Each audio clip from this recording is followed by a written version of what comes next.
Hello, bonsoir. Alors, je se retrouve pour un guide sur le cryosage et donc comment le build. Euh, le cryosage est un peu simple à build en vrai, puisque de toute manière, c'est un DPS. Il peut être utilisé en farm, hein, il est un peu polyvalent, dans le sens où il a un DPS en monocycle qui est relativement ok. Il a une vitesse qui est assez conséquente du coup avec son ulti, plus un build movement speed, ça pourrait être ok. Et donc voilà, surtout, c'est un énorme DPS de zone. C'est le meilleur DPS de zone magique d'ailleurs. Euh, donc, bon, voilà. Globalement, en dehors d'un build movement speed, donc un build movement speed, ce serait autour de, je pense, euh, alors ou vitesse d'attaque, vitesse déplacement, ou dégâts critiques, vitesse déplacement. Je pense que vitesse déplacement et vitesse d'attaque serait le meilleur que tu puisses faire en termes de rentabilité pour faire un build un peu mix et un peu farm. Mais à part ça, c'est vraiment vitesse d'attaque, dégâts critiques, c'est base. Ensuite, en face, il faut obligatoirement des dégâts magiques. Et pour ce qui est de la troisième stat, je pense qu'en vrai, de la stabilité, c'est pas mauvais, mais on peut toujours mettre de la trouvaille magique. Du coup, si on veut farm ou quoi, ça peut être intéressant. Et même à la limite des sauts, si on se retrouve sur des mobs distants. Donc vraiment, c'est tout de la personnalisation, c'est tout du choix, c'est vous qui voyez. Pour ce qui est de la perma, ça va être de la vitesse d'attaque et de la contenance de flasque. Donc que ce soit voilà, une bannière shadow ou une bannière perma, ce sera la même chose. Pour ce qui est de l'anneau cristal, les trois effets sont excellents. Euh, Froid comme la glace, c'est quand même un des meilleurs effets pour solo en vrai. Je vais quand même vérifier un peu parce que j'ai un doute.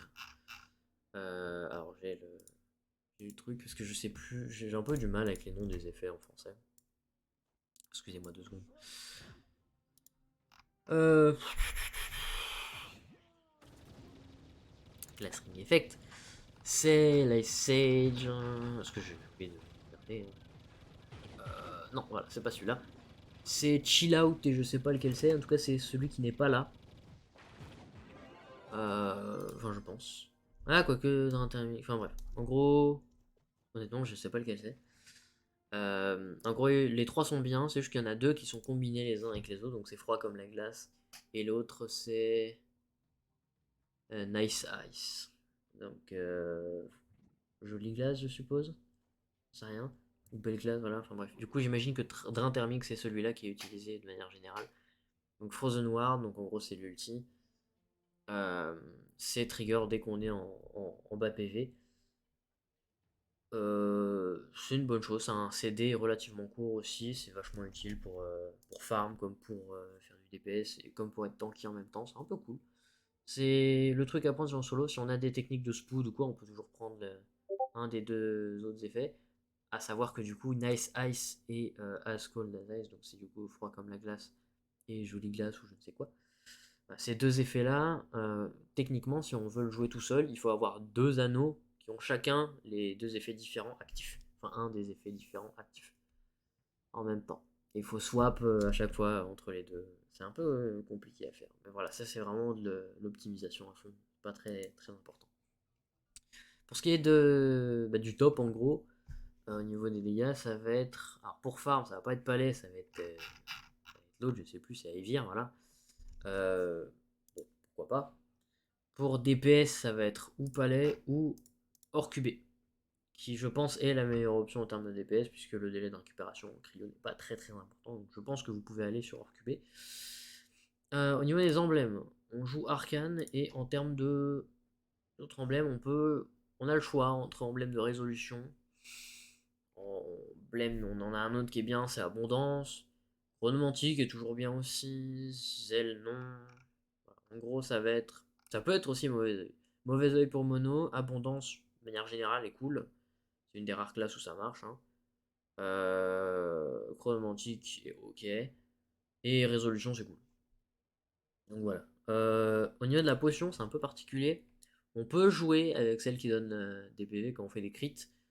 En delve très profonde, elles peuvent valoir le coup. Voilà. Mais globalement, trompe la mort, comme d'habitude. Ensuite, au niveau des gemmes,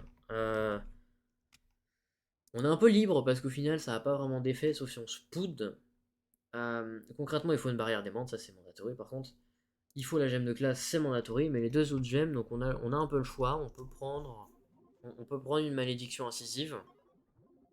C'est à peu près le meilleur choix, je pense d'ailleurs. Donc pour augmenter les dégâts. On peut prendre épilogue explosif, qui donc va. Donc là j'ai mis pyrotique. Mais bon, on peut mettre épilogue explosif plus malédiction incisive, ce serait vraiment le build DPS. C'est aussi possible de mettre une vélocité volatile, ce que je conseille pas trop parce que honnêtement les projectiles du cryo sont déjà relativement rapides. Et à part ça, excusez-moi que j'aime pour être intéressant, du coup la pyrotique ouais pour farm un peu. Par contre même pour farm on met pas de vainqueur vampirien, on garde la balle démon, c'est mandatory, c'est obligé. Elle est trop utile. À part ça, voilà, je pense que c'est à peu près tout. Au niveau du gameplay, c'est très très important de le retenir.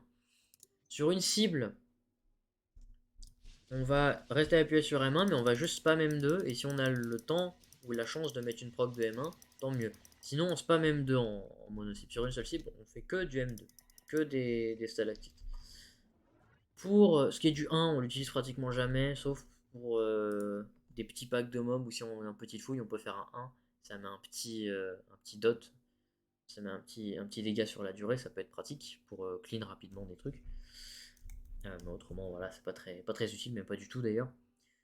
Pour ce qui est donc du M1 avec le passif, euh, extrêmement important, c'est faire ça à partir de deux cibles. Vous faites que du M1. Vous faites jamais de M2 sur plusieurs cibles. Jamais, jamais, jamais, jamais. C'est complètement inutile. Tant que les cibles sont pack, le simple fait de faire des M1, en fait, c'est juste trop broken. Par contre, si vous êtes capable de one-shot les mobs avec juste des M2, faites-le. Ça sert à rien de faire du M1 si vous pouvez one-shot. Autrement dit, si vous pouvez pas one-shot avec du M2, ou si vous n'êtes pas sur un boss, vous faites que du M1. Voilà. Euh, voilà, globalement, l'ulti, faut la mettre sur des packs de mobs au moment où on est prêt à burst, au moment où le pack de mobs est prêt, c'est-à-dire au moment où tous les mobs sont packés ensemble. C'est à peu près tout. J'espère que cette vidéo aura été utile. Si j'y pense, je mettrai les noms d'effets de bagues en français. Je les mettrai en commentaire épinglé. Sinon, à part ça, voilà, si vous avez la moindre question, n'hésitez pas à la poser. Salut à tous, j'espère que cette vidéo vous aura été utile. Bye. Petit rappel, je crois que je l'ai pas mentionné. Sous classe chevalier, mandatory. Voilà, bye.